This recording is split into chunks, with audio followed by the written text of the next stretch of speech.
رب العالمين والصلاة والسلام على أشرف المرسلين وعلى آله وصحبه أجمعين. رب اشرح لي صدري ويسر لي أمري واحلل عقدة من لساني يفقهوا قولي. أعوذ بالله من الشيطان الرجيم. بسم الله الرحمن الرحيم.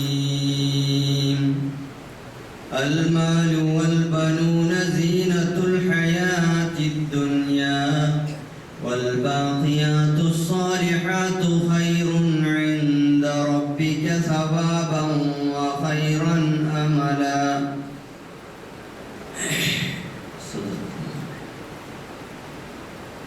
ബഹുമാന്യരായ സഹോദരന്മാരെ, സത്യവിശ്വാസം, ജീവിതത്തിൻ്റെ നാനാമേഖലകളിൽ അല്ലാഹു സുബ്ഹാനഹു വ തആലയുടെ വിധിവിലക്കുകളും അവൻ്റെ അന്ത്യദൂതൻ മുഹമ്മദ് റസൂലുള്ളാഹി സ്വല്ലല്ലാഹു അലൈഹി വസല്ലമിൻ്റെ തിരുചര്യകളും ജീവിതത്തിൽ പ്രാവർത്തികമാക്കി അല്ലാഹുവിൻ്റെ പ്രീതി സമ്പാദിച്ച് പരലോക വിജയികളിൽ ഉൾപ്പെടാനുള്ള ശ്രമങ്ങളിൽ ഏർപ്പെടണമെന്ന് എൻ്റെ സഹോദരങ്ങളെ ഓർമ്മിപ്പിക്കുകയാണ്. അല്ലാഹു നാം ഏവരെയും അവൻ്റെ ഏറ്റവും പ്രിയപ്പെട്ട നബിമാർ, സിദ്ദീഖുകൾ, ശുഹദാക്കൾ, സ്വാലിഹീങ്ങൾ, മഹാത്മാക്കളോടൊപ്പം നാളെ അവൻ്റെ ജന്നാത്തുൽ ഫിർദൗസിൽ കാലാകാല സ്വർഗത്തിൽ ഒരുമിച്ച് കൂട്ടി അനുഗ്രഹിക്കുന്നതാണ്.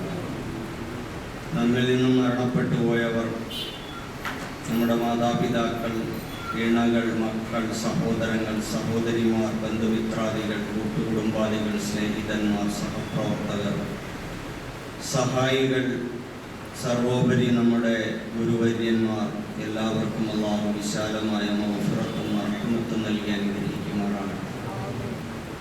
ലോക മുഅ്മിനീങ്ങൾ, മുഅ്മിനാത്തുകൾ എല്ലാവർക്കും അല്ലാഹു പുറത്തു കൊടുക്കുമാറാകട്ടെ. അല്ലാഹുവിൻ്റെ ദീനിന് വേണ്ടി ജീവിതം അർപ്പിച്ചുകൊണ്ട് ആദ്യത്തെ ഫലസ്തീനിലെ മസ്ജിദുൽ അഖ്സയ്ക്ക് വേണ്ടി പോരാടുന്ന സഹോദരങ്ങൾക്ക് അല്ലാഹു എല്ലാവിധ സഹായവും നൽകി അനുഗ്രഹിക്കട്ടെ. അവരുടെ ശത്രുക്കളെ അല്ലാഹു പരാജയപ്പെടുത്തുമാറാകട്ടെ. തടവറകളിലും കഷ്ടപ്പാടുകളിലും കഴിയുന്ന സഹോദരങ്ങൾക്ക് അല്ലാഹു എത്രയും പെട്ടെന്ന് മോചനം നൽകി അനുഗ്രഹിക്കുമാറാകട്ടെ. രോഗികൾക്ക് അല്ലാഹു ശമനം നൽകുമാറാകട്ടെ. ദാരിദ്ര്യം അല്ലാഹു മാറ്റിത്തരുമാറാകട്ടെ. സഹോദരങ്ങളെ, പരിശുദ്ധമായ ജുമുഅ ദിവസത്തിൽ ഇവിടെ സമ്മേളിക്കാൻ അല്ലാഹു നമുക്ക് മഹത്തായ ഭാഗ്യം അറിയിക്കുന്നു. ഒരുപാട് സൗഭാഗ്യത്തിൻ്റെ അവസരങ്ങൾ അല്ലാഹു നമുക്ക് നൽകിയിട്ടുണ്ട്. ചിലതൊക്കെ അത്യപൂർവമായി നമ്മൾക്ക് വന്നു കിട്ടുന്ന അവസരങ്ങൾ, ചിലതൊക്കെ ആഴ്ചയിൽ ഒരിക്കൽ വരുന്നതാണ്, ചിലതൊക്കെ നിത്യേന നമ്മെ കൊണ്ടുവന്നെത്തിക്കുന്ന മഹനീയമായ സന്ദർഭങ്ങൾ. പരിശുദ്ധമായ ജുമുഅ നമ്മെ സംബന്ധിച്ചിടത്തോളം ഏറെ മഹത്തരമായ വലിയ ഒരു സൗഭാഗ്യമാണ്. അത് അല്ലാഹുവിൻ്റെ സ്മരണയും ഇബാദത്തുകൾക്കുള്ള അവസരവും അതിലുപരിയായി വലിയ വലിയ സന്ദേശങ്ങൾ ആർജിച്ചെടുക്കേണ്ട പാഠങ്ങളുമാണ് അല്ലാഹു സുബ്ഹാനഹു വ തആല നമ്മുടെ മുന്നിൽ തുറന്നു വെക്കുന്നത്. ജുമുഅ ദിവസത്തിൽ പാരായണം ചെയ്യൽ സുന്നത്താണെന്ന് റസൂലുള്ളാഹി സ്വല്ലല്ലാഹു അലൈഹി വസല്ലം പഠിപ്പിച്ച സൂറത്തുൽ കഹ്ഫ്, ജുമുഅ നമസ്കാരത്തിൽ ഓതൽ സുന്നത്താക്കിയിട്ടുള്ള സൂറത്തുൽ ജുമുഅ, സൂറത്തുൽ മുനാഫിഖൂൻ പോലെയുള്ള സൂറത്തുകൾ എന്തുകൊണ്ടാണ് ഇത്തരം സൂറത്തുകൾ നമ്മളോട് ആഴ്ചയിൽ ഒരിക്കലെങ്കിലും അതിനെ മനസ്സിരുത്തണം, അത് പാരായണം ചെയ്യണം. പാരായണം ചെയ്യൽ പുണ്യകർമ്മമാണെന്ന് നബി സല്ലല്ലാഹു അലൈഹി വസല്ലം നമ്മളോട് പറഞ്ഞു. കേവലം ദിക്ർ, ദുആ എന്നതിനപ്പുറം ആ സൂറത്തുകളിൽ അടങ്ങിയിരിക്കുന്ന പാഠങ്ങൾ നമ്മുടെ നിത്യജീവിതത്തിലെ പാഠങ്ങളായി കാണുകയും അതിനെ പ്രാവർത്തികമാക്കുകയും ചെയ്യുമ്പോഴാണ് അത് യഥാർത്ഥ ഫലത്തിൽ നമ്മൾ നിർവഹിച്ചവരാകുന്നു. സൂറത്തുൽ കഹ്ഫിൽ പ്രധാനപ്പെട്ട 4-5 കഥാ സന്ദേശങ്ങൾ കാണാൻ കഴിയും.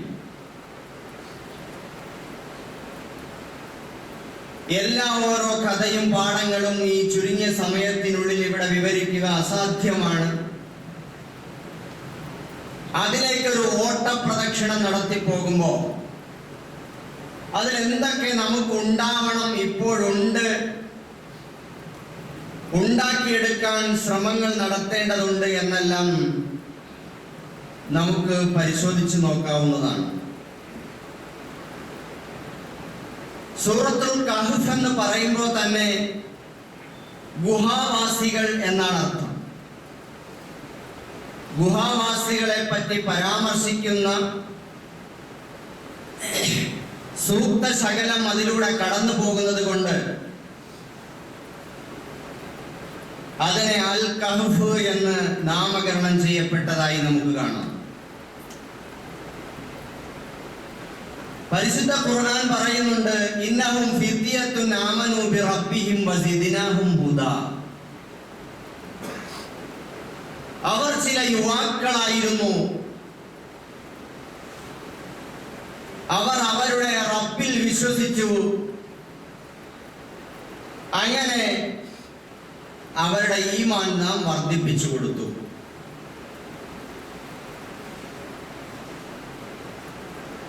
$309 കൊല്ലക്കാലം ചന്ദ്രവർഷമനുസരിച്ച്, സൗരവർഷമനുസരിച്ച് 300 വർഷം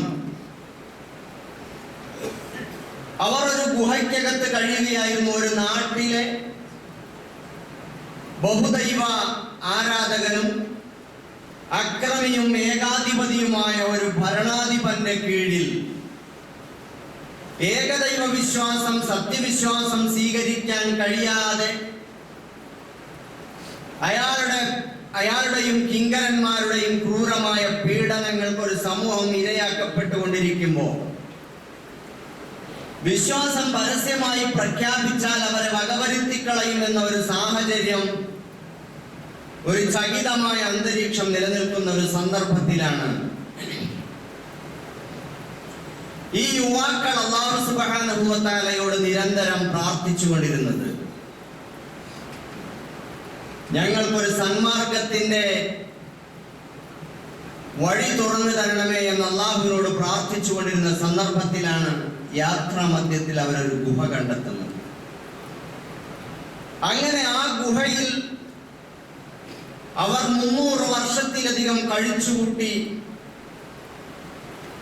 ഒടുവിൽ അല്ലാഹു അതിൽ നിന്നും അവരെ ഉണർത്തി രക്ഷപ്പെടുത്തുന്ന ചരിത്ര സംഭവമാണ് അതിൽ കാണുന്നത്. കുറേയേറെ ദീർഘമായ ആയത്തുകളിലൂടെ കടന്നു പോവുകയാണ് സൂറത്തുൽ കഹ്ഫ്. ഈ കഥകളുമായി മുമ്പോട്ട് പോകുമ്പോൾ ആ കഥകളിലൂടെ, ആ സംഭവത്തിലൂടെയാണ് കടന്നു പോകുന്നതെന്ന് സൂറത്തുൽ കഹ്ഫിന്റെ പാരായണക്കാരൻ അറിയുന്നില്ല. നമ്മൾ ഓതി പൂർത്തിയാക്കുക മാത്രമാണ് ചെയ്യുന്നത്. ഇതിലെന്താണ് നമുക്കുള്ള പാഠം? അല്ലാഹു സുബ്ഹാനഹു വ തആല ഈ ചെറുപ്പക്കാരെയാണ് നമ്മുടെ മുമ്പിൽ വെക്കുന്നത്. യുവത്വം എന്ന് പറയുന്നത് നാടോടുമ്പോൾ നടുവേ ഓടുന്ന, ഏതുതരം അരാജകത്വങ്ങൾക്കും കൂട്ടുനിൽക്കുന്ന, അരുതായ്മകളും കൊള്ളരുതായ്മ പോരായ്മകളും കാട്ടിക്കൂട്ടുന്ന സാഹസികതയുടെ ചോരത്തിളപ്പുള്ള യുവത്വം. ആ ഒരു സന്ദർഭത്തിൽ, ആ ഒരു യുവത്വത്തിന്റെ ഘട്ടത്തിൽ ലാ ഇലാഹ ഇല്ലല്ലാഹ്, അല്ലാഹു മാത്രമാണ് ആരാധ്യൻ, അവന് മാത്രമാണ് എൻ്റെ ആരാധനകളും വിധേയത്വങ്ങളും ഇബാദത്തുകളും അർപ്പിക്കുന്നത് എന്ന് പ്രഖ്യാപിച്ചുകൊണ്ട് അള്ളാഹുവിന്റെ വിനീതനായ അടിമയാകാൻ വേണ്ടി തയ്യാറാകുന്ന ഒരു ചെറുപ്പക്കാരൻ, അങ്ങനെയുള്ള ഒരു കൂട്ടം ചെറുപ്പക്കാർ, അവര് അക്രമത്തിന് വിധേയരായി, അവിടുത്തെ ഭരണ സമ്മർദ്ദത്തിന് വിധേയരായി, അവരുടെ വിശ്വാസത്തെ മാറ്റിപ്പറയാൻ തയ്യാറാവാതെ ഉച്ചസ്ഥലം ഏകദൈവത്വം ഉദ്ഘോഷിക്കുന്ന ഒരവസ്ഥയാണ് വിശുദ്ധ ഖുർആൻ നമ്മളെ ഓർമ്മിപ്പിക്കുന്നത്. വറബത്നാ അലാ ഖുലൂബിഹിം ഇദ് ഖാമൂ ഫഖാലൂ റബ്ബനാ റബ്ബുസ് സമാവാതി വൽ അർദ് ലൻ നദ്ഉ മിൻ ദൂനിഹി ഇലാഹൻ ലഖദ് ഖുൽനാ ഇദൻ ശതത. അല്ലാഹു തആല പറയുന്നു, നാം അവരുടെ ഹൃദയങ്ങളെ ദൃഢപ്പെടുത്തി ശക്തമാക്കി. എപ്പോഴാണ്? ഇദ് ഖാമൂ ഫഖാലൂ, എഴുന്നേറ്റ് നിന്ന് അവർ പ്രഖ്യാപിച്ചപ്പോ, ഈ ഞങ്ങളുടെ നാഥൻ രക്ഷിതാവ് ആകാശഭൂമികളുടെ ഈ പ്രപഞ്ചത്തെ മുഴുവനും സംവിധാനിച്ച പ്രപഞ്ചനാഥനാണ്, അവനോടല്ലാതെ ഞങ്ങൾ പ്രാർത്ഥനകൾ നടത്തുകയില്ല, അവനോടല്ലാതെ ഞങ്ങൾ ആരാധനകൾ നടത്തുകയില്ല. അങ്ങനെയായാൽ ഞങ്ങൾ മാർഗഭ്രംശം സംഭവിച്ചവരായി പോകും എന്ന് ആരെയും ഭയപ്പെടാതെ വിശ്വാസം സമൂഹ മധ്യേ അക്രമിയായ ഏകാധിപതിയായ ഭരണകൂടത്തിന്റെ മുമ്പിൽ തനിക്ക് ഇഷ്ടപ്പെട്ട വിശ്വാസത്തെ തുറന്ന് പ്രഖ്യാപിക്കാൻ തയ്യാറായിക്കൊണ്ട് എഴുന്നേറ്റ് നിന്ന ആ യുവാക്കളുടെ ഹൃദയങ്ങൾക്ക് നാം ദൃഢത നൽകി, ഉറപ്പ് നൽകി, ധൈര്യം നൽകി, ശക്തി നൽകി എന്ന് അല്ലാഹു സുബ്ഹാനഹു വ തആല പറയുന്നു. ആ വിശ്വാസത്തെ അവർ അടിയറ വെക്കാൻ തയ്യാറായി. ഇത് 1000 ആണ്ട് കാലങ്ങൾക്ക് മുമ്പ് കഴിഞ്ഞുപോയ സംഭവമാണെങ്കിൽ, ഇത് ഇവിടെ ഈ ഷൊർണൂർ പള്ളിയിൽ വീട്ടിലിരുന്നിട്ട് നമ്മൾ ഇത് പാരായണം ചെയ്യുമ്പോ നമ്മുടെ സാമൂഹിക രാഷ്ട്രീയ സാഹചര്യങ്ങളുമായി ചേർന്ന് നിൽക്കുന്നതാണിത്. ഏകദൈവ ആദർശം, സിദ്ധാന്തം, ആ ജീവിത മാർഗം തിരഞ്ഞെടുത്തതിന്റെ പേരിൽ ജീവൻ അപകടപ്പെട്ടു പോകുന്ന, അപായപ്പെട്ടു പോകുന്ന സാമൂഹിക സ്ഥിതിവിശേഷം ആണിനും പെണ്ണിനും കുട്ടികൾക്കും വൃദ്ധന്മാർക്കും ഉണ്ടായി പോകുന്നുണ്ടെങ്കിൽ, അല്ലാഹു സുബ്ഹാനഹു വ തആല പറയുന്നത്, നിങ്ങൾ നിങ്ങളുടെ വിശ്വാസം തുറന്ന് പ്രഖ്യാപിക്കുക തന്നെ വേണം, ഭയപ്പെടേണ്ടതില്ല. ഞാനൊരു മുസ്ലിമാണ്, ഏകദൈവാദർശത്തിന്റെ വക്താവാണ് ഞാനതിനെ സ്വീകരിച്ചിരിക്കുന്നു എന്ന് പ്രഖ്യാപിക്കുന്നതിനും പറയുന്നതിനും പ്രകടിപ്പിക്കുന്നതിനും നിങ്ങൾ ഭയപ്പെടേണ്ടതില്ല. അല്ലാഹു സുബ്ഹാനഹു വ തആല നിങ്ങൾക്ക് സുരക്ഷയുടെ വഴികൾ തുറന്നു തരും എന്നാണ്. അത് ഇനി തടങ്കലിലോ ഗുഹകളിലോ അതല്ലെങ്കിൽ വേറെവിടെയെങ്കിലോ ആണെങ്കിൽ പോലും അല്ലാഹു നിങ്ങൾക്ക് നിർഭയത്വം നൽകും, സുരക്ഷിതത്വം നൽകും. നിങ്ങൾ എന്തെങ്കിലും പുറത്തു വരുന്ന ഗുഹാവാസികളെ പോലെ നൂറ്റാണ്ടുകൾക്ക് ശേഷം പുറത്തു വന്നാൽ പോലും നിങ്ങളുടെ വിശ്വാസത്തിന് പോറലേൽക്കാതെ അല്ലാഹു നിങ്ങളെ സംരക്ഷിക്കും. അല്ലാഹു വലിയ ദൃഷ്ടാന്തങ്ങൾ ഈ ഭൂലോകത്ത് തന്നെ കാണിച്ചിട്ടുണ്ട്. സാധാരണ ഒരു മനുഷ്യന്റെ ഉറക്കം എന്നത് വിശ്രമത്തിന് വേണ്ടിയുള്ള ഒരു അർദ്ധ ദിവസമാണ്, അല്ലെങ്കിൽ അതിന്റെ എത്രയോ ശതമാനമാണ്, ചെറിയൊരു ശതമാനമാണ്. ആ സമയം ഉറങ്ങി വിശ്രമമെടുത്ത് പണിയെടുക്കാൻ പോവുക എന്ന ഒരവസ്ഥയാണെങ്കിൽ, ഇവിടെ ഈ ഗുഹാവാസികൾക്ക് സമൂഹത്തിൽ ഇറങ്ങി പണിയെടുക്കാനും പ്രവർത്തിക്കാനും അവസരമുണ്ടാകാത്തപ്പോ അവർക്ക് അല്ലാഹു ഉറക്കി കിടത്തിയിട്ട് അല്ലാഹു അവരെ സംരക്ഷിക്കുന്ന അവസ്ഥ നമ്മൾ അവിടെ കാണുകയാണ്. എന്ന് പറഞ്ഞാൽ സാധാരണയിൽ കവിഞ്ഞ അസാധാരണമായ ഇടപെടലുകളിലൂടെ അല്ലാഹു സുബ്ഹാനഹു വ തആല നിങ്ങളെ സംരക്ഷിക്കുമെന്നാണ് അല്ലാഹു സുബ്ഹാനഹു വ തആല ഇതിലൂടെ പഠിപ്പിക്കുന്നത്. അപ്പൊ സൂറത്തുൽ കഹ്ഫ് പാരായണം ചെയ്യുമ്പോൾ ഈ ഒരു വിശ്വാസ ദൃഢതയും ഒരു ഉറപ്പും ഒരു ഈമാനികമായ യഖീനും നമുക്കുണ്ടായിത്തീർന്നാൽ ഇതൊക്കെ നമുക്ക് ഫലപ്പെടുന്ന അവസ്ഥയുണ്ടായിത്തീരും. ഓതിത്തീർത്ത് മടക്കി വെച്ച് പൊടിയും തട്ടി പോകുന്ന അവസ്ഥയല്ല. ഇതുപോലെ സൂറത്തുൽ കഹ്ഫിൽ നമുക്ക് കാണാൻ കഴിയുന്ന മറ്റൊരു പ്രധാനപ്പെട്ട പാഠമാണ് മൂസ ഖദർ സംഭവം. മൂസാ നബി അലൈഹിസ്സലാത്തു വസ്സലാം ഖദർ നബി അലൈഹിസ്സലാത്തു വസ്സലാമും തമ്മിലുള്ള സംഭവം സുദീർഘമായ സംഭവമാണ്.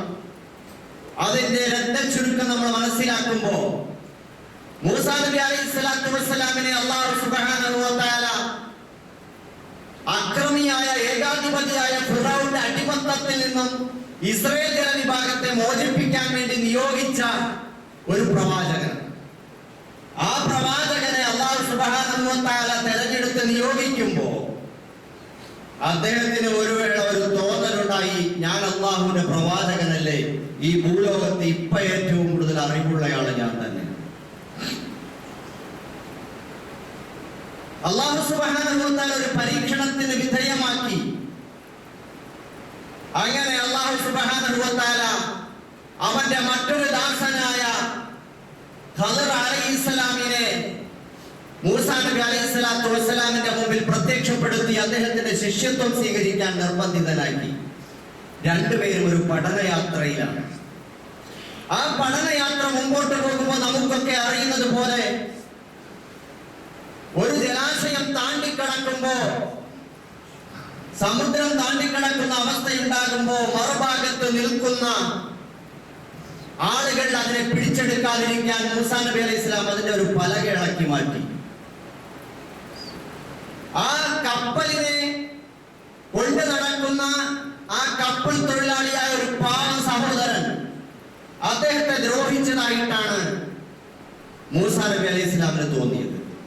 ഖദർ നബി അലൈഹിസ്സലാം ഈ കപ്പലിൽ ഓട്ടയിടുന്ന അല്ലെങ്കിൽ അതിന്റെ പലകയിളക്കി മാറ്റുന്ന ഒരു അവസ്ഥയുണ്ടായപ്പോൾ ഇത് അന്യായമാണല്ലോ എന്നാണ് തോന്നിയത്. അതിനെ ചോദ്യം ചെയ്യും. മൂസാ നബി അലൈഹിസ്സലാത്തു വസ്സലാമിനോട് ഖദർ നബി അലൈഹിസ്സലാം പറഞ്ഞു, എന്നോടൊപ്പം മരണമെങ്കിൽ ക്ഷമ വേണം, അങ്ങേയറ്റത്തെ ക്ഷമ വേണം. വീണ്ടും തുടർന്ന് മുമ്പോട്ട് പോവുകയാണ്. ഞാൻ ക്ഷമിച്ചുകൊള്ളാന്ന് പറയുന്നു. അങ്ങനെ മുമ്പോട്ട് പോകുമ്പോൾ കുറെ കുട്ടികൾ കൂടി കളിച്ചുകൊണ്ടിരിക്കുകയാണ്. അക്കൂട്ടത്തിൽ നല്ലൊരു കൗമാരക്കാരനായ ഒരു കുട്ടിയെ പിടിച്ച് കഴുത്ത് ഞെരിച്ച് കൊലപ്പെടുത്തി. സ്വാഭാവികമായും മൂസാ നബി അലൈഹിസ്സലാത്തു വസ്സലാം വീണ്ടും അദ്ദേഹത്തോട് കയർത്തു. എന്താണ് ഈ അന്യായം കാണിക്കുന്നത്? അക്രമം, പാവപ്പെട്ട ഒരു കുട്ടി. ഞാൻ പറഞ്ഞു എന്നോട് ക്ഷമിക്കണമെന്ന്, എന്റെ കൂടെ ക്ഷമിക്കണമെന്ന്. എന്നോടൊപ്പം ക്ഷമിക്കാൻ നിനക്ക് കഴിയില്ല എന്ന് നേരത്തെ പറഞ്ഞതാണ്. ഇല്ല, ഞാൻ ക്ഷമിച്ചുകൊള്ളാം, പോട്ടെ, മുമ്പോട്ട് പോവാം. വീണ്ടും മറ്റൊരു നാട്ടിൽ പോയി ക്ഷീണിച്ച് പരവശരായി നാട്ടുകാരോട് അല്പം ആഹാരമോ വെള്ളമോ ഒക്കെ ചോദിച്ചു. അവർ കൊടുത്തില്ല. അപ്പോഴാ നാട്ടുകാരുടെ ഒരു പ്രധാനപ്പെട്ട മതിൽ വീഴാനായിരിക്കുകയാണ്. അത്രയും വലിയ അന്യായവും അക്രമവും ചെയ്തിട്ട് ഈ മതിൽ പിടിച്ച് ശരിപ്പെടുത്തി നേരെയാക്കി വെച്ചു. അപ്പൊ ഇതെല്ലാം കൂടി കണ്ടപ്പോൾ സാധാരണ നിലയിൽ ന്യായമെന്നും സത്യമെന്നും നീതിയെന്നും തോന്നുന്ന പ്രാവാചികമായ സത്യത്തിനപ്പുറം മറ്റൊരാള് വന്നിട്ട് അതിന് വിരുദ്ധമായ ചില സംഗതികൾ ചെയ്യുന്നു. ഇതിനെ ഉൾക്കൊള്ളാൻ കഴിയുന്നില്ല. മൂസാ നബി അലൈഹിസ്സലാം അതിനെല്ലാം ചോദ്യം ചെയ്യും. അവസാനം അദ്ദേഹം പറഞ്ഞു, നിനക്ക് എന്നോടൊപ്പം സഹകരിക്കാനും സഹിക്കാനും കഴിയൂല, നമുക്ക് പിരിയാം. അതിന്റെ ന്യായങ്ങൾ അദ്ദേഹം പറഞ്ഞു കൊടുക്കുകയും ചെയ്തു. അതിന്റെ അപ്പുറത്ത് ആ സമുദ്രത്തിലെ ആ കപ്പൽ ജീവനക്കാരന്റെ കപ്പൽ മറ്റേ അക്രമിയായ ഒരാളെ തട്ടിയെടുക്കും. അതുകൊണ്ടാണ് അതിന്റെ പലക ഇളക്കി കേടുവരുത്തിയത്. കേടില്ലാത്ത കപ്പലാണെങ്കിൽ അത് തട്ടിയെടുക്കും, കേടുള്ളതാണെങ്കിൽ അയാൾക്ക് രക്ഷപ്പെടാൻ കഴിയും. അങ്ങനെ അദ്ദേഹത്തെ സഹായിച്ചത്. മറ്റൊരു കുട്ടി, അയാള് ആ കുട്ടി വളർന്നു വന്നാൽ സ്വാലിഹായ അവന്റെ മാതാപിതാക്കൾക്ക് വലിയ അക്രമിയായി മാറും, വലിയ നാശം ഉണ്ടാക്കും. ഇപ്പോഴേ ആണെങ്കിൽ മരിച്ചാൽ അവൻ സ്വാലിഹായി അവൻ രക്ഷപ്പെട്ടു പോകും. വിചാരണയില്ലാത്ത നിലയിൽ അവൻ രക്ഷപ്പെട്ടു പോകും. അതുകൊണ്ടാണ് അവന് തോന്നുന്നത്. ആ നാട്ടുകാര് എന്തുകൊണ്ടാണ് നിങ്ങളെ സൽക്കരിക്കാൻ വിസമ്മതിച്ച, അല്ലെങ്കിൽ വെള്ളം തരാൻ പോലും മെനക്കെടാത്ത ആ അക്രമികളായ ആളുകളുടെ നന്മ ചെയ്തു കൊടുത്തു, അതിലൊക്കെ പിടിച്ച് ശരിയാക്കി നേരെയാക്കി പണിയെടുത്ത് വെച്ചു കൊടുത്തു. അതിൻ്റെ ഒന്നും ആവശ്യത്തിന് നമ്മൾ പോകേണ്ട കാര്യം ഉണ്ടായിരുന്നില്ല. അദ്ദേഹം പറഞ്ഞു, അതിൻ്റെ അടിയിൽ പാവപ്പെട്ട ഒരു കുട്ടിയുടെ അനന്തരാവകാശമുണ്ട്. അത് മറിഞ്ഞു വീണാൽ മറ്റുള്ളവർ അന്യായമായി അത് കൊണ്ടുപോകും. അതുകൊണ്ട് അത് നേരെയാക്കി വെച്ചാൽ പിൽക്കാലത്ത് ആ കുട്ടിക്ക് കിട്ടേണ്ട അർഹമായ നിലയിൽ അത് കിട്ടും. ഇങ്ങനെയെല്ലാം വിശദീകരിച്ചു കൊടുത്തുകൊണ്ടാണ് അവിടെ നിന്നും രണ്ടുപേരും പിരിഞ്ഞു. ഇതിലൂടെ നമുക്കെന്താ മനസ്സിലാവുന്നത്? നമ്മെ സംബന്ധിച്ചിടത്തോളം അറിവ് എന്നത് അധ്വാനിച്ച് പഠിക്കേണ്ടതാണ്. ഒരുപാട് അന്വേഷണങ്ങളിലൂടെ, ശരിയായ ഗുരുവര്യന്മാരിലൂടെ പഠിക്കേണ്ടതാണ്, പഠിച്ചെടുക്കേണ്ടതാണ്. അവിടെ മുമ്പിൽ വളരെ ക്ഷമയോടെ സഹനത്തോടെ കൂടെ നിന്ന് പഠിച്ചെടുക്കേണ്ടതാണ്. നമ്മൾ എത്ര തന്നെ പഠിച്ചാലും, പഠിച്ചു വലിയ പണ്ഡിതനായാലും, ഞാൻ തന്നെ ഏറ്റവും വലിയ പണ്ഡിതൻ എനിക്കെന്ന് തോന്നിയാലും എന്നേക്കാൾ അപ്പുറം വേറെ പണ്ഡിതന്മാരുണ്ടാവുമ്പോൾ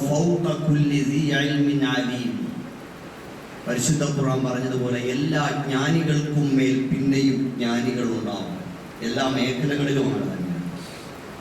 അപ്പൊ അവിടെ വിനയവും സഹനവും സ്ഥൈര്യവും ക്ഷമയും വിശകലന പാടവവും മറ്റ് പുതിയ ആംഗിളുകളിൽ നോക്കിക്കാണാനുള്ള ഒരു ശേഷിയും ഒരു പരീക്ഷണവും എല്ലാം ഒരു വിദ്യാർത്ഥിയെ സംബന്ധിച്ചിടത്തോളം, ഒരു മുസ്ലിമിനെ സംബന്ധിച്ചിടത്തോളം ഉണ്ടാകണം.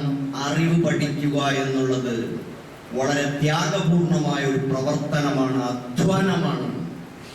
അറിവ് നേടുക എന്നുള്ളത് വലിയ അധ്വാനമാണ്. മനുഷ്യന്റെ അധ്വാനങ്ങളിൽ ഏറ്റവും കഠിനമായതാണ്, മഹത്തരമായതാണ്, വളരെ ത്യാഗം ആവശ്യമായിട്ടുള്ളതാണ് എന്നെല്ലാമുള്ള പാഠങ്ങളാണ് ഇവിടെ നൽകുന്നത്.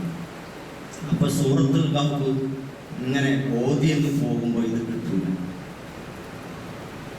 ഈ ചരിത്ര സംഭവത്തെ കുറിച്ച് മുഫസ്സിരീങ്ങളും അതുപോലെ പണ്ഡിതന്മാരും ധാരാളമായ ഗ്രന്ഥങ്ങൾ തന്നെ എഴുതിയിട്ടുണ്ട്. ഒരുപാട് തഫ്സീറുകൾ എഴുതിയിട്ടുണ്ട്. അതൊന്നും ഇവിടെ പറയുന്ന ലക്ഷ്യമേ അല്ല.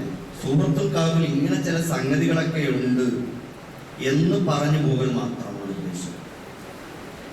അതുപോലെ സൂറത്തുൽ കഹ്ഫിൽ പിന്നീട് കാണുന്ന മറ്റൊരു കഥയുണ്ട്. ദുൽഖർനൈൻ രാജാവ്, അദ്ദേഹം ഇങ്ങനെ നാട് മുഴുവൻ അടക്കി വാണുകൊണ്ടിരിക്കുമ്പോ യാത്ര ചെയ്തൊരു നാട്ടിലെത്തി. ആ നാട്ടിലെത്തിയപ്പോ ആ നാട്ടുകാരെല്ലാം കൂടി പറഞ്ഞു, യജൂജ് മഅജൂജ് വിഭാഗങ്ങളൊക്കെ ഞങ്ങൾക്ക് നേരെ വമ്പിച്ച വമ്പിച്ച കലാപം ഉണ്ടാക്കുന്നു, കുഴപ്പമുണ്ടാക്കുന്നു, കൊന്നൊടുക്കുന്നു, വസ്തുവകകളൊക്കെ കൊള്ളയടിക്കുന്നു, നശിപ്പിക്കുന്നു, ജീവിക്കാൻ നിവൃത്തിയില്ല. അതുകൊണ്ട് ആ വിഭാഗത്തെ പ്രതിരോധിക്കുന്നതിന് വേണ്ടി ഞങ്ങൾക്കൊരു സുരക്ഷാ മതിൽ തീർത്ത് തരണം. അങ്ങനെ അദ്ദേഹം അവരുമായിട്ടൊക്കെ കൂടിയാലോചിച്ചു. വലിയ ഇരുമ്പിന്റെ കട്ടികൾ കൊണ്ടുവന്ന് അത് ഇങ്ങനെ തീയിൽ ഊതി പഴുപ്പിച്ച് വലിയ മതിൽക്കെട്ടുണ്ടാക്കി അങ്ങനെ പ്രതിരോധം തീർത്തു എന്നതാണ് അതിന്റെ ഒരു സംഭവം. അപ്പൊ ഇവിടെ അല്ലാഹു സുബ്ഹാനഹു വ തആല അതിൽ ഒരുപാട് പാഠങ്ങളുണ്ട്. അതിൽ പ്രധാനപ്പെട്ട ഒരു പാഠം, ഒരു സമൂഹം അക്രമത്തിനും അന്യായത്തിനും ഇരയാകുമ്പോ നിങ്ങളൊരു നേതാവോ ഒരു പ്രവാചകനോ ഒരു രാജാവോ ഒരു ഭരണാധിപനോ ആരായിക്കൊള്ളട്ടെ, നിങ്ങളുടെ സാധ്യമായ നിലയിൽ അവർക്ക് സുരക്ഷാ ക്രമീകരണങ്ങൾ ഉറപ്പുവരുത്തണം എന്നാണ്. അവരെ അതിൽ നിന്ന് രക്ഷപ്പെടുത്താനുള്ള ശ്രമങ്ങൾ നടത്തണമെന്നാണ്. കണ്ടോ, ദുൽഖർനൈൻ എന്ന് പറയുന്ന ഭരണാധിപൻ ചെയ്ത ആ ത്യാഗപൂർണമായ ഒരു പ്രവർത്തനം. അക്രമികളിൽ നിന്നും മർദ്ദിതരായ ജനവിഭാഗത്തിന് സുരക്ഷയുടെ മതിലുയർത്തണം. അതേത് രൂപത്തിലാണോ ആ അർത്ഥത്തിൽ സുരക്ഷയുടെ മതിൽ പണിയണം എന്നാണ് അതിൽ നിന്നും നമ്മൾ പഠിപ്പിച്ചത്. അപ്പോ ഒരു സമൂഹം അക്രമത്തിനും അനീതിക്കും അന്യായത്തിനും ഇരയായി കഷ്ടപ്പെടുമ്പോ എന്തോ ആയിക്കോട്ടെ എന്ന് വിചാരിച്ച് കഴിയലല്ല, നമ്മളെ കൊണ്ടാവുന്ന നിലയിലുള്ള സുരക്ഷാ ക്രമീകരണങ്ങൾ ഉറപ്പുവരുത്തണം എന്ന് അത് നമുക്ക് പഠിപ്പിച്ചു. മറ്റൊരു സംഗതി, തോട്ടക്കാരായ ചില ആളുകളുടെ കഥ. രണ്ട് ചങ്ങാതിമാർ, റജുലൈൻ, രണ്ടാളുകൾ, രണ്ട് ചങ്ങാതിമാർ തമ്മിലുള്ള ഒരു സംഭവമാണ്. അതിലൊരാൾ വലിയ പണക്കാരൻ, അയാളെ സംബന്ധിച്ചിടത്തോളം അയാൾക്ക് ഇഷ്ടം പോലെ തോട്ടങ്ങളുണ്ട്, ഇഷ്ടം പോലെ മുന്തിരിത്തോട്ടങ്ങൾ ഇങ്ങനെ ഇടതൂർന്ന് കൊലകുത്തി പഴുത്തും പഴുക്കാതെയും പാകമായതും അല്ലാത്തതുമായ വലിയ തോട്ടങ്ങളുണ്ട്. ആ തോട്ടത്തിന് ചുറ്റും ഈന്തപ്പനകൾ കുലകുത്തി നിൽക്കുകയാണ്. ചുറ്റുഭാഗത്തും അതിൽ പോകും. അതിന്റെ ഉള്ളിൽ നിന്നും ഇങ്ങനെ അരുവികൾ പൊട്ടിയൊഴുകുകയാണ്. ഇഷ്ടം പോലെ ജലസേചനം നടത്താനും ആനന്ദിക്കാനും അതേപോലെ തന്നെ വിനോദം എന്ന അർത്ഥത്തിൽ നോക്കിക്കാണാനും എല്ലാം പറ്റുന്ന ഹരിതാപമായ ചേതോഹരമായിട്ടുള്ള ഒരു അന്തരീക്ഷം. പിന്നെയും ഒരുപാട് ധാന്യങ്ങൾ വിളവെടുത്തുകൊണ്ടിരിക്കുന്ന അവസ്ഥ. വലിയ സമ്പന്നനാണ്. അയാളുടെ പിതാവ് അയാൾക്ക് അനന്തരമായി നൽകിയത്. അയാളെ സംബന്ധിച്ചിടത്തോളം അയാൾ പറയുന്നു, തന്റെ കൂട്ടുകാരൻ, തന്റെ മറ്റേ കൂട്ടുകാരൻ എന്ന് പറയുന്നത് അയാളെ സംബന്ധിച്ചിടത്തോളം ഒരു സത്യവിശ്വാസിയാണ്. അയാളുടെ കയ്യിൽ പണമൊന്നുമില്ല. അയാളോട് ഇയാൾ വലിയ വാദങ്ങൾ നടത്തുകയാണ്. ഞാൻ ആരാണെന്നറിയാമോ? ഞാൻ ഏറ്റവും വലിയ സമ്പന്നനാണ്, ഇഷ്ടം പോലെ സമ്പത്തും അതുപോലെ തന്നെ എനിക്കിഷ്ടം പോലെ സന്താനങ്ങളും അംഗബലവും ഒക്കെയുണ്ട്. ഞാൻ നിന്നെക്കാളും വലിയ അഴ്സാണ്, ഞാൻ പ്രതാപിയാണ്. നീ എന്ന് പറഞ്ഞാൽ ഇതൊന്നുമല്ല, നിനക്ക് ഇതൊന്നും ഇല്ല എന്ന് പറഞ്ഞുകൊണ്ട് അയാളോട് അന അക്സറു മിൻക മാലം വഅസ്സു നഫറ ഇങ്ങനെ പറയുന്നു. മാ അظن അൻ തബീദ ഹാദിഹി അബദ വമാ അظن الساعة قائمة ولئن رددت إلى ربي لأجدن خيرا منها منقلبا. അയാൾ പറയുന്നുണ്ട്, അയാളുടെ അഹങ്കാരത്തിന്റെയും പൊങ്ങച്ചത്തിന്റെയും ഒക്കെ ആ ഒരു മനോഭാവമാണ് ഖുർആൻ ഈ വാക്യങ്ങളിലൂടെ നമുക്ക് കാണിച്ചു തരുന്നത്. ഞാനെന്ന് പറഞ്ഞ വലിയ പ്രതാപി, നിന്നെ പോലെയൊന്നുമല്ല, ഈ നാട്ടിലുള്ള മറ്റുള്ളവരെ പോലെയൊന്നുമല്ല, നല്ല അതിസമ്പന്നം, എനിക്ക് നല്ല അംഗബലമുണ്ട്, വിളിച്ചാൽ വരുന്ന എത്ര ആളുകളുണ്ട്. അതേപോലെ തന്നെ ഞാന് ഇവിടെ എന്നും ഇങ്ങനെയൊക്കെ തന്നെ ഉണ്ടാവും. ഇതൊന്നും അങ്ങനെ പെട്ടെന്ന് നശിപ്പിക്കാനൊന്നും ആർക്കും പറ്റൂല. ഇതൊന്നും തൊലഞ്ഞു പോയൊന്നുമില്ല. ഇഷ്ടം പോലെ ഉണ്ട് എനിക്ക് സ്വത്തുക്കൾ, തലമുറകളോളം എനിക്ക് ജീവിക്കാം. ഇതൊന്നും നശിച്ചു പോകൂല. ഇനി അഥവാ പടച്ചോന്റെ അടുക്കലേക്ക് ഞാൻ മടങ്ങി ചെന്നാൽ ഞാൻ മോശക്കാരനൊന്നുമല്ല, എനിക്ക് അവിടെയും കിട്ടും പടച്ചോന്റെ അടുക്കൽ വലിയ സ്ഥാനമാനങ്ങളും സൗകര്യങ്ങളും ഒക്കെ അവിടെയും ഉണ്ടാവും എന്നൊക്കെ പറഞ്ഞ് വലിയ അഹങ്കാരത്തിന്റെയും പൊങ്ങച്ചത്തിന്റെയും കൊടിമുടി കയറുന്ന ഒരാള്. അയാളോട് അയാളുടെ സുഹൃത്ത് പറയാണ്, മണ്ണിൽ നിന്ന്, മനുഷ്യൻ ചവിട്ടി നടക്കുന്ന ഈ മണ്ണിൽ നിന്ന് സൃഷ്ടിച്ച നിന്റെ നാഥനെ നീ നിഷേധിക്കുകയാണോ? പിന്നീട് അവൻ ഒരു രേതസ്കണത്തിൽ നിന്ന്, ബീജാണുവിൽ നിന്നാണ് പിന്നെ അവൻ നിന്നെ സൃഷ്ടിച്ചത്. പിന്നെ അവനൊരു മനുഷ്യനാക്കി നിന്നെ മാറ്റി. ഈ പറഞ്ഞതുപോലെ പക്ഷെ ഞാൻ നിന്നെ പോലെയല്ല. ഞാൻ എന്റെ നാഥനായ അള്ളാഹുവിനെയാണ് ആരാധിക്കുന്നത്. അവനാണ് എന്റെ നാഥൻ. അവനോട് ഞാൻ ആരെയും പങ്കു ചേർക്കൂല. നിന്നെ പോലെയല്ല. നീ ബഹുദൈവത്വം സ്വീകരിച്ച് നടക്കുന്നവൻ, പടച്ചവനോട് നന്ദികേട് കാണിക്കുന്നവൻ, അഹങ്കാരി, പൊങ്ങച്ചക്കാരൻ, നിനക്കെല്ലാം ഉണ്ടായിട്ട് എന്താ ഫലം?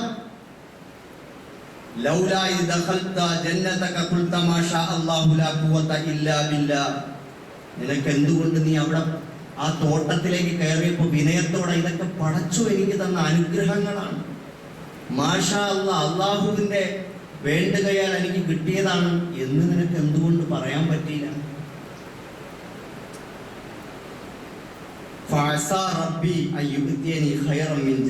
നീ മനസ്സിലാക്കണം, പടച്ചോനാണ് വലിയോൻ. അവൻ എനിക്ക് നിനക്കുള്ള തോട്ടങ്ങളെക്കാൾ സൗകര്യങ്ങളെക്കാൾ വലിയ വലിയ സൗകര്യങ്ങളും സംവിധാനങ്ങളും അല്ലാഹു എനിക്ക് നൽകിയത്.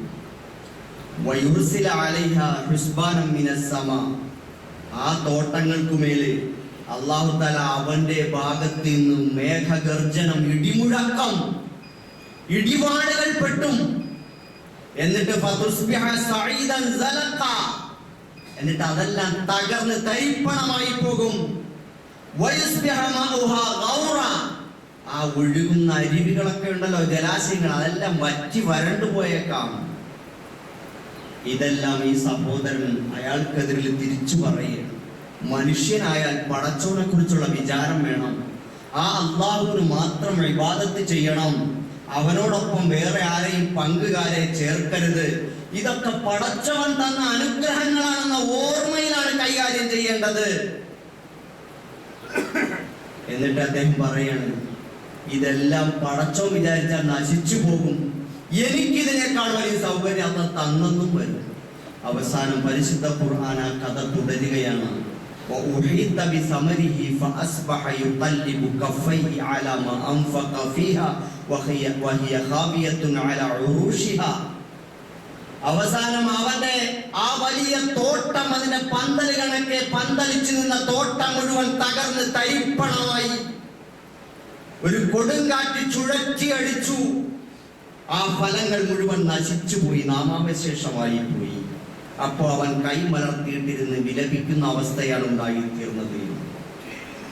സഹോദരങ്ങളെ, ഇത് ഒരു ചെറിയൊരു വീഡിയോ ക്ലിപ്പ് പോലെ ഇങ്ങനെ ഖുർആൻ കടന്നു പോകും. ഖുർആനിൽ അങ്ങനെയാണ്, ഒരു ചരിത്രം മുഴുവനും അങ്ങനെ പറഞ്ഞു തീർക്കില്ല. ആദ്യം ഒരു ചെറിയ ക്ലിപ്പ് നമുക്ക് കാണിച്ചു, അതിന്റെ വെളിച്ചത്തിലൂടെ നമ്മൾ നോക്കിയപ്പോ അവിടെ നമ്മൾ കണ്ടത് അസ്ഹാബുൽ കഹ്ഫിനെയാണ്. പിന്നീട് നമ്മൾ കുറച്ചുകൂടി മുമ്പോട്ട് പോയപ്പോ വീണ്ടും ഒരു ചിത്രം നമുക്ക് മുമ്പിൽ, ഒരു മൂവി അങ്ങനെ വരികയാണ്.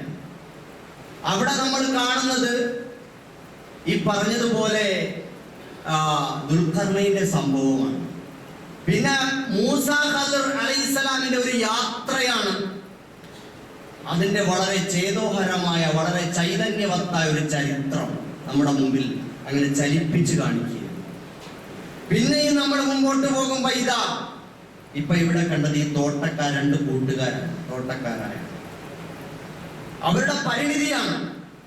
എന്നിട്ട് അല്ലാഹു സുബ്ഹാനഹു വ തആല പറയുന്നു, അൽ മാലു വൽ ബനൂൻ സീനത്തുൽ ഹയാത്തിദ് ദുനിയ വൽ ബാഖിയാത്തുസ് സ്വാലിഹാത്തു ഖൈറുൻ ഇൻദ റബ്ബിക സവാബൻ വ ഖൈറുൻ അമല. ഈ സമ്പത്തും സന്താനങ്ങളും എന്നൊക്കെ പറയുന്നത് അല്ലാഹുവിന്റെ വലിയ അലങ്കാരങ്ങളാണ്, ചേതോഹരമായ അലങ്കാരങ്ങളാണ്. പക്ഷേ വൽ ബാഖിയാത്തുസ് സ്വാലിഹാത്തു ഖൈറുൻ ഇൻദ റബ്ബിക, അവശേഷിക്കുന്ന സൽക്കർമ്മങ്ങൾ, ഈ സമ്പത്ത് ദുനിയാവ് കൊണ്ടങ്ങ് തീർന്നു പോവരുത്, ഈ സന്താനങ്ങൾ ദുനിയാവിൽ മരിച്ചു പിരിയരുത്, ആഖിറത്തിലേക്ക് കൂടി ബാക്കിയാവുന്ന ആ ലോകത്തേക്ക് കൂടി കടന്നു പോകുന്നതാവണം. അങ്ങനെയുള്ള സമ്പത്തും സന്താനങ്ങളുമാണ് നമുക്ക് വേണ്ടത്. അതാണ് ഏറ്റവും നല്ല പ്രതിഫലം, അതാണ് ഏറ്റവും ഉത്തമമായ വിഭവം എന്നെല്ലാം അല്ലാഹു സുബ്ഹാനഹു വ തആല നമുക്ക് പറഞ്ഞു. സഹോദരങ്ങളെ, അപ്പോ ആ അർത്ഥത്തിൽ നമുക്കും ഇതിൽ നിന്നെല്ലാം പാഠം പഠിക്കാൻ കഴിയും. ഒന്ന്, നമ്മുടെ വിശ്വാസം ഏത് പ്രതികൂല സാഹചര്യത്തിലും, ഏത് ഏകാധിപതിയുടെ അക്രമത്തിന്റെ മുമ്പിലും വിശ്വാസത്തെ മാറ്റിപ്പറയാതെ ദൃഢമായി ഉറച്ചു നിൽക്കാൻ സൂറത്തുൽ കഹ്ഫ് പോകുന്നവർക്ക് കഴിയണം, മുഅ്മിനീങ്ങൾക്ക് കഴിയണം. അതുപോലെ നിരന്തരമായി അള്ളാഹുവിന്റെ ദീന് പഠിക്കാനും ക്ഷമയോടെ അത് പഠിച്ചെടുക്കാനും വിജ്ഞാനം വർദ്ധിപ്പിച്ചുകൊണ്ടിരിക്കാനും നമുക്ക് കഴിയണം. അതുപോലെ തന്നെ ദുൽഖർനൈന്റെ സംഭവത്തിൽ കാണുന്നത് പോലെ സുരക്ഷിതത്വം ആവശ്യപ്പെടുന്ന ഒരു ജനവിഭാഗത്തിന് അവിടെ ജീവൽ പ്രശ്നങ്ങൾക്ക് അത്താണിയാവാൻ നമുക്ക് കഴിയണം. അതോടൊപ്പം ഇവിടെ സൂചിപ്പിച്ചതുപോലെ ഈ തോട്ടക്കാരുടെ കഥയിലുള്ളതുപോലെ നമുക്കൊക്കെ അല്ലാഹു സുബ്ഹാനഹു വ തആല ഒരുപാട് സൗഭാഗ്യങ്ങളൊക്കെ തന്നിട്ടുണ്ട്. ആ സൗഭാഗ്യങ്ങൾ ഈ ദുനിയാവിൽ വെച്ച് മരിച്ചു പിരിഞ്ഞങ്ങ് പോകാനുള്ളതല്ല. തിന്നതും ഉടുത്തതും കൊടുത്തതും മാത്രമേ ഉണ്ടാവൂ. ബുദ്ധിയുള്ള മനുഷ്യനാൽ കയ്യിസു മൻ ദാന നഫ്സഹു വ അമില ലിമാ ബഅദൽ മൗത്ത്. ബുദ്ധിമാൻ എന്ന് പറഞ്ഞാൽ അവന്റെ മനസ്സിനെ ദീനിന് വിധേയമാക്കുന്നവൻ, മെരുക്കിയെടുക്കുന്നവനാണ്. അല്ലാഹയെ അനുസരിക്കാൻ വേണ്ടി മനസ്സിനെ മെരുക്കിയെടുക്കുന്നവനാണ്, മരണാനന്തര ജീവിതത്തിലേക്ക് വേണ്ടി തയ്യാറെടുക്കുന്നത്. അപ്പൊ ഇവിടെ നമ്മൾ മരിച്ചു പോയാൽ എല്ലാം തീർന്നു. ആ അവസ്ഥ നമുക്കുണ്ടാവരുത്. ഈ സമ്പത്തും സന്താനങ്ങളും സൗകര്യങ്ങളും എല്ലാം നാളെ ആഖിറത്തിലേക്ക് നീണ്ടു നിൽക്കണമെങ്കിൽ ഞാനും എന്റെ കെട്ടിയോളും കുട്ടിയോളും എന്ന സങ്കല്പത്തിൽ നിന്നും പുറത്തു വരണം. സമൂഹത്തിന്റെ ആവശ്യങ്ങളും കൂടി നമ്മൾ കാണണം. അള്ളാഹുവിന്റെ പള്ളി നിർമ്മാണം നമ്മുടെ മുമ്പിലുണ്ട്. ഇവിടെ ഇപ്പോ ഞാൻ അതിനു വേണ്ടിയൊന്നും അല്ല ഇതൊന്നും പറഞ്ഞു, സാന്ദർഭികമായി കൂട്ടി യോജിപ്പിക്കുക. അള്ളാഹുവിന്റെ ഭവന നിർമ്മാണം നമ്മുടെ മുമ്പിലുണ്ട്. നമ്മളിപ്പോ ഒരു മദ്രസ ഹാളിലെ ജുമയിലാണ്. അള്ളാഹു നമുക്ക് യഥാർത്ഥ ജുമയുടെയും മസ്ജിദിന്റെയും പ്രതിഫലം നൽകി അനുഗ്രഹിക്കുന്നു. അപ്പൊ എത്രയും പെട്ടെന്ന് ആ പള്ളിയിലേക്ക് നമുക്ക് തിരിച്ചു കയറേണ്ടത്. നമ്മൾ ഒരുപാട് സാമ്പത്തിക ഇടപാടുകൾ നടത്തുന്നുണ്ട്. നമ്മുടെ കൈവശം അള്ളാഹു പലതരത്തിലുള്ള സമ്പത്ത് നമുക്ക് നൽകിയിട്ടുണ്ട്. അത് ഭൂസ്വത്തായിട്ടും അതുപോലെ തന്നെ മറ്റു വരുമാന മാർഗങ്ങളായിട്ടും അതുപോലെ മറ്റ് ലോഹങ്ങൾ അല്ലെങ്കിൽ സ്വർണ്ണാഭരണങ്ങളായിട്ട് ഇങ്ങനെ പലതായിട്ട് നമ്മുടെ കയ്യിലുണ്ടാവും. ഇതൊക്കെ എൻ്റെ മക്കൾ അനുഭവിക്കണം, എൻ്റെ കെട്ടിയോള് ആവോളം അനുഭവിക്കണം, എൻ്റെ കുടുംബം അതിൻ്റെ അപ്പുറത്തേക്ക് പിന്നെ ഒരു ചെറിയ ജനൽ പോലും തുറന്നിടരുത് എന്ന അവസ്ഥയിലേക്ക് നമ്മൾ ആരും പോകരുത്. മറിച്ച് നമുക്ക് സമൂഹത്തിന്റെ ആവശ്യങ്ങൾ കാണാൻ കഴിയണം. പ്രത്യേകിച്ച് അള്ളാഹുവിന്റെ പള്ളിക്ക് വേണ്ടി ഇൻഷാ അല്ലാഹ് ഒരു നൂറ്റാണ്ടെങ്കിലും നിലനിൽക്കേണ്ട ഒരു പള്ളിയാണ്. ആ പള്ളി ഒരു തലമുറയ്ക്ക് മുഴുവൻ വലിയ ഹിദായത്തിന്റെ കേന്ദ്രമായി മാറും. അതിന് നിങ്ങളെ കൊണ്ട് ആവുന്നതിന്റെ പരമാവധി നിങ്ങളുടെ മക്കളെ കെട്ടിക്കാൻ നിങ്ങൾ ചെലവാക്കും, വീട് വെക്കാൻ ചെലവാക്കും, വാഹനം വാങ്ങാൻ ചെലവാക്കും, ഭൂമി വാങ്ങിയിടാൻ ചെലവാക്കും. അക്കൂട്ടത്തിൽ ഒരു കോളം കൂടി അതേ സ്പിരിറ്റിലോ അതിനേക്കാൾ വലിയൊരു സ്പിരിറ്റിലോ കണ്ടുകൊണ്ട് നിങ്ങൾക്ക് കണ്ടൂടെ? മോളെ കെട്ടിക്കാനാവുന്ന ചെലവെത്രയാണ്? വീട് വെക്കാനാവുന്ന ചെലവെത്രയാണ്? നമുക്ക് ഈ പള്ളിപ്പറമ്പിൽ പോയി കിടക്കണ്ടേ? നമുക്ക് ആ കബറിൽ പോയി കിടക്കണ്ടേ?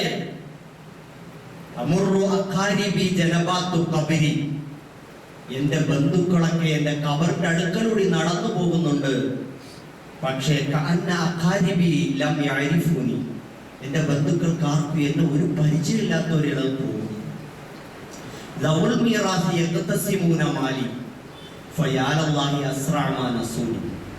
എത്ര പെട്ടെന്നാണ് എന്നെ അവർ മറന്നു കളഞ്ഞത്. എന്റെ ബന്ധുക്കൾ എന്റെ സ്വത്തുക്കളൊക്കെ അനന്തരമാക്കിയെടുത്ത് അവരവിടെയാണുള്ളത്. ഞാൻ വിയർപ്പ് ചിന്തി ഉണ്ടാക്കിയ, അധ്വാനിച്ച് കഷ്ടപ്പെട്ടുണ്ടാക്കിയ ആ ഭൂമിയിൽ, ആ കെട്ടിടത്തിൽ, ആ ഫാക്ടറിയിൽ, ആ സൗകര്യങ്ങളിൽ അവരിങ്ങനെ കഴിയുകൂടെയാണ്. എനിക്ക് വേണ്ടി ഒന്ന് അല്ലാഹു മഗ്ഫിർ ലഹു പറയാൻ പോലും കഴിയുന്നില്ല. ഒന്ന് പ്രാർത്ഥിക്കാനോ എന്നെ ഓർത്തിട്ടൊന്ന് സദഖ ചെയ്യാൻ ഞാൻ കൊടുത്ത പണത്തിൽ നിന്നും സ്വത്തിൽ നിന്നും അതിന് പോലും അവർക്ക് കഴിയുന്നില്ല. എത്ര പെട്ടെന്നാണ് അവരെന്നെ മറന്നു പോകുന്നതെന്ന് കവി അദ്ദേഹത്തിന്റെ കാൽപ്പനികമായ ഭാവനയിലൂടെ പറയും. സഹോദരങ്ങളെ, ഇതാണ് മരിച്ചുപോയ നമ്മൾ പോയാലും അത് തന്നെയാണ്. മീസാൻ കല്ലിനെ നോക്കി നിന്നപ്പോ മീസാൻ കല്ലിൽ എഴുതി വച്ചിരിക്കുന്നു അത്രേ, ഞാൻ നിന്നെ പോലെ ഇന്നലെ ഒരു മീസാൻ കല്ല് നോക്കി നിന്നു നിന്റെ ആസ്ഥാനത്ത്, നാളെ നീ ഇതേപോലെ മീസാൻ കല്ല് കുത്തി കിടക്കും, നിന്നെയും ഇതേപോലെ ഒരാൾ നോക്കി നിൽക്കും. സഹോദരങ്ങളെ, നമ്മുടെ അവസ്ഥ അത്രയേ ഉള്ളൂ. ഏത് സമയവും മരണം സംഭവിക്കാം. പിരിവിന് വേണ്ടി പറയുന്ന വാക്കുകളല്ല ഇത് ജീവിതത്തിലെ ഹക്കാണ്, യാഥാർത്ഥ്യങ്ങളാണ്. നമുക്ക് എന്തെങ്കിലും അള്ളാഹ്ക്ക് വേണ്ടി, അള്ളാഹ്ക്ക് ഏറ്റവും ഇഷ്ടപ്പെട്ട നിലയിലുള്ളത് നമ്മൾ നീക്കി വെച്ചു, അൽഹംദുലില്ലാഹ്, കുറച്ചൊരു ഞെരുക്കവും സൗകര്യക്കുറവും ഒക്കെ അനുഭവപ്പെട്ടതേ വരുള്ളൂ. അള്ളാഹു കൊടുക്കുന്നവനെ ഒന്നും വെറുതെ ആക്കൂല. അള്ളാഹു മഅത്തി മുൻഫിഖൻ ഖലഫ, പടച്ചോൻ തന്നെ മലക്കുകൾ ഏർപ്പെടുത്തിയിട്ടുണ്ട് കൊടുക്കുന്നവർക്ക് വേണ്ടി. പടച്ചോനെ കൊടുക്കണേന് പകരം കൊടുക്കണേ. ഉറവ പൊട്ടും പോലെ അവന്റെ ജീവിതത്തിലേക്ക് ഒഴുകി വന്നുകൊണ്ടിരിക്കും. അതുകൊണ്ട് സഹോദരങ്ങളെ, മറ്റെവിടേക്കും പോയി കൈനീട്ടാനും ഗൾഫ് പണം കാത്തിരിക്കാനൊന്നും നമ്മളില്ല. നമുക്ക് നമ്മളെ കൊണ്ട് പറയാൻ പറ്റുന്നതിന്റെ മാക്സിമം ഇൻഷാ അല്ലാഹ് എല്ലാവരും സഹകരിക്കും. നമ്മുടെ മഹല്ലിൽ ഇൻഷാ അല്ലാഹ് ഈ വരുന്ന ശനി ഞായർ ദിവസങ്ങളിലൊക്കെ എല്ലാ മേഖലകളിലും ഈ സഹോദരന്മാരെ പോലെ തന്നെ നിങ്ങളുടെ ഉമ്മമാരും സഹോദരിമാരും എല്ലാം ഇതിന്റെ ഒരു മനസ്താപം, ഇതിനോടൊരു മാനസികമായ വികാരവും അതിന്റെ ഒരു താല്പര്യവും ഒരു പ്രാർത്ഥനയും അവരെ കൊണ്ട് പറ്റുന്ന ഒരു സഹായഹസ്തവും എല്ലാം അവരുടെയും ഭാഗത്ത് നിന്നുണ്ടാവണം.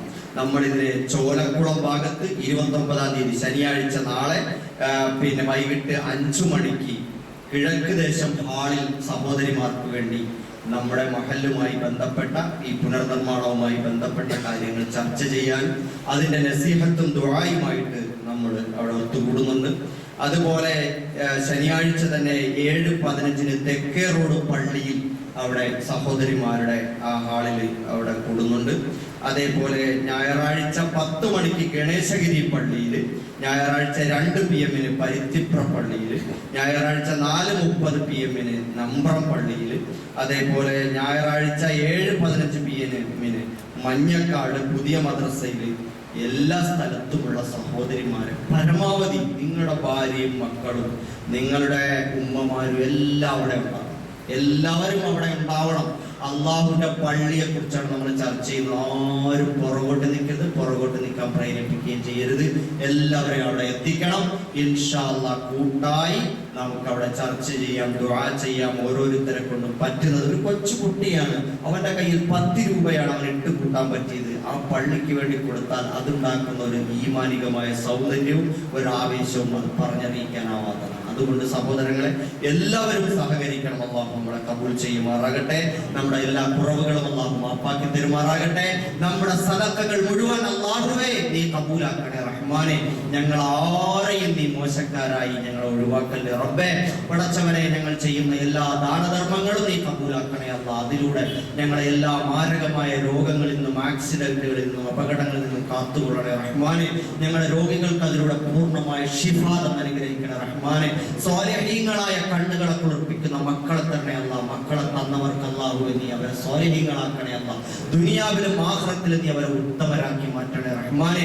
ഞങ്ങൾ ഇന്ന് മരണപ്പെട്ടു പോയവർക്കെല്ലാം നീ പുറത്തു കൊടുക്കണേ അല്ലാഹ്. ജന്നാത്തുൽ ഫിർദൗസ് കൊടുത്ത് അനുഗ്രഹിക്കണേ അല്ലാഹ്. ഞങ്ങളുടെ എല്ലാ ഹലാലായ ഉദ്ദേശങ്ങളും നിറവേറ്റി തരണേ റഹ്മാനെ. റബ്ബനാ തഖബ്ബൽ മിന്നാ ഇന്നക അൻതസ് സമീഉൽ അലീം വതുബ് അലൈനാ ഇന്നക അൻത തവ്വാബുർ റഹീം.